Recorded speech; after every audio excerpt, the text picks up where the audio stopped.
Hello everybody and welcome to Storytime with Fade, and today we are reading Goldilocks and the Three Dinosaurs as retold by Mo Willems and illustrated by Mo Willems.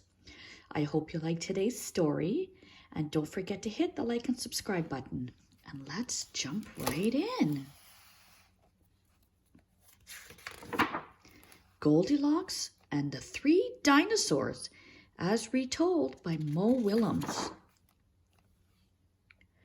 Once upon a time, there were three dinosaurs, Papa Dinosaur, Mama Dinosaur, and some other dinosaur who happened to be visiting from Norway.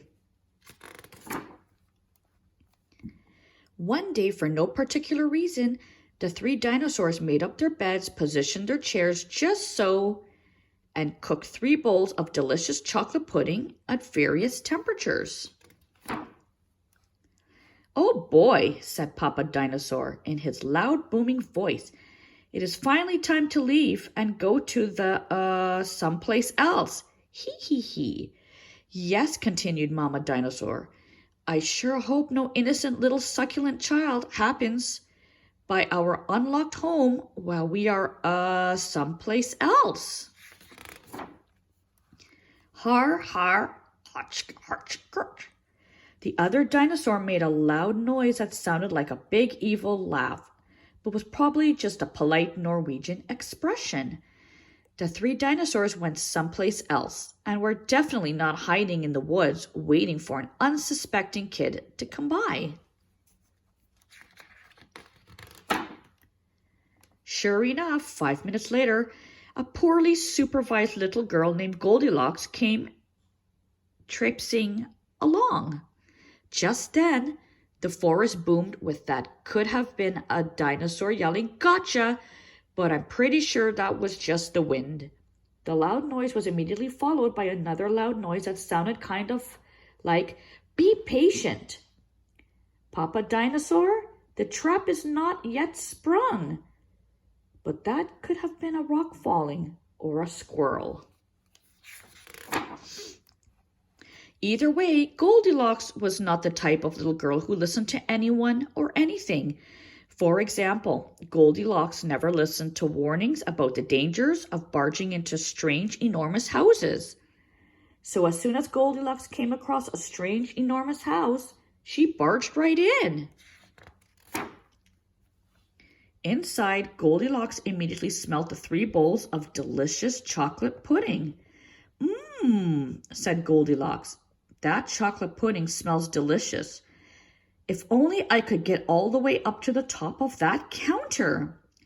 Then Goldilocks noticed a very tall ladder that just happened to be there and certainly wasn't left on purpose. Goldilocks climbed up the ladder and found herself face to face with 3 gigantic bowls of chocolate pudding.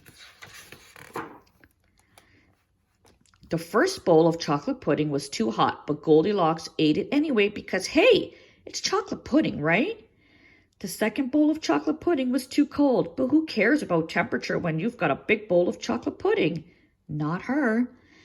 The third bowl of chocolate pudding was just right, but Goldilocks was on such a roll by now she hardly noticed.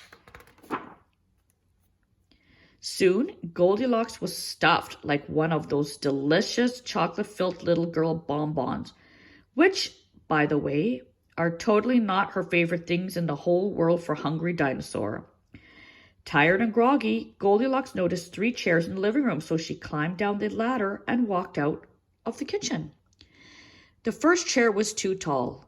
The second chair was too tall. But the third chair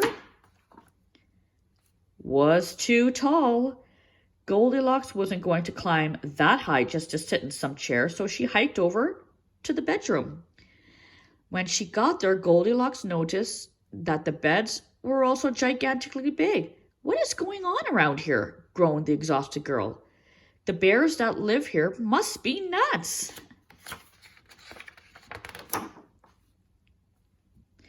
Just then, the room filled with a loud booming noise that was either a passing truck or a dinosaur gloating. "A few more minutes and she'll be asleep. Delicious chocolate-filled little girl bonbons are yummier when they're rested." Even a little girl who never listens to anyone or anything had to hear that. Home, sweet dinosaur, home. Goldilocks took a minute to stop and think, which was longer than she was used to stopping and thinking. Hey, she told herself, this isn't some bear's house. This is some dinosaur's house.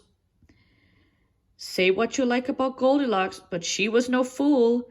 As quickly as she could, she ran to the back door and got out of there.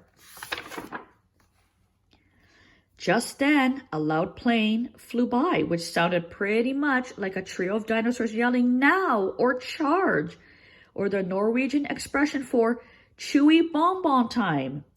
Suddenly and completely coincidentally, the three dinosaurs rushed through the front door, but they were too late. Goldilocks was gone, and all that was left in the house were three disappointed dinosaurs. The end. And the moral is, if you ever find yourself in the wrong story, leave.